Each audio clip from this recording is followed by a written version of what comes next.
Hello viewers, welcome to my channel Soumi's ব্লগে তোমাদের জানাই সবাইকে ওয়েলকাম। তো আজকে তোমাদের সাথে শেয়ার করব একটা নতুন রেসিপি, ক্যারামেল টি। আমরা তো চা অনেকভাবে খেয়েছি, অনেক ধরনের চা খেয়েছি। তো আজকে তোমাদের সাথে একদমই ইউনিক একটা রেসিপি চাই শেয়ার করব। তো চলো বানিয়ে নেওয়া যাক।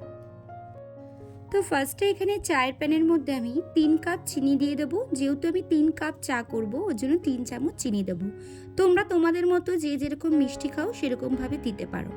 তো আমি এখানে 3 চামচ চিনি আর 2.5 চামচ চা পাতা দিয়ে ভালো করে কিন্তু চা পাতার চিনিটাকে ক্যারামেল করে নেব।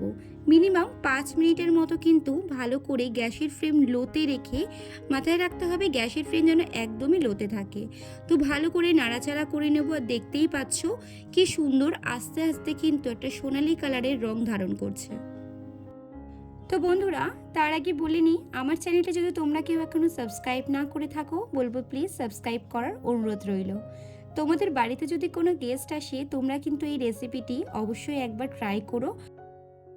তো এখানে চাটা ক্যারামেল হতে থাকুক, ততক্ষণ তোমাদের সাথে আমি মশলাটা শেয়ার করি। এখানে আমি আগের থেকেই 2 কাপের মতো দুধ ফুটিয়ে ঠান্ডা করে রেখেছি। আর এখানে আমি মশলা দেব অল্প একটু আদা, 1 চামচের থেকে একটু কম মৌরি, 3টি এলাচ, 2টি লবঙ্গ। তো দেখতেই পাচ্ছ এখানে কিন্তু চিনিটি ভালোভাবে গলে গেছে আর সুন্দর একটা ব্রাউন কালার চলে এসছে। তো এবার আমি গরম দুধটা এর মধ্যে অ্যাড করব।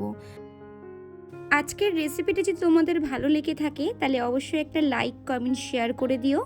আর আশা করছি যারা আমার চ্যানেলটি সাবস্ক্রাইব করোনি অবশ্যই কিন্তু সাবস্ক্রাইব করে দিও।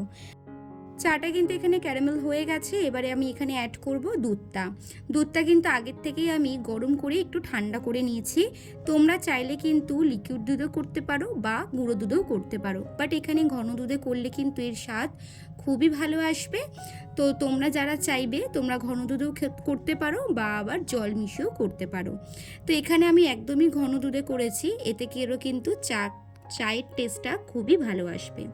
তো এক এক করে এবার আমি মশলাটা দিয়ে দেবো। ফার্স্টে আমি এখানে আদাটা অ্যাড করলাম আর লবঙ্গ, দারচিনিটা অ্যাড করলাম। তারপরে কিছুক্ষণ পরে আমি এখানে মৌরিটা অ্যাড করব। মৌরিটা কিন্তু খুব বুঝে দেবে, বেশি কিন্তু দিয়ে ফেলবে না, তাতে কিন্তু তিতকুটেভাবে চলে আসতে পারে। একদম সামান্য পরিমাণে দেবে।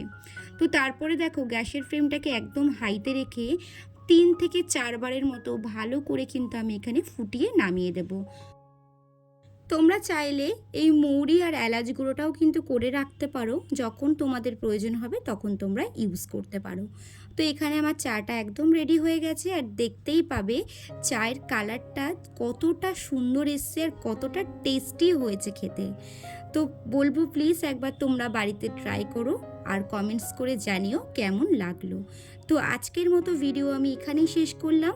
Thanks for watching my video.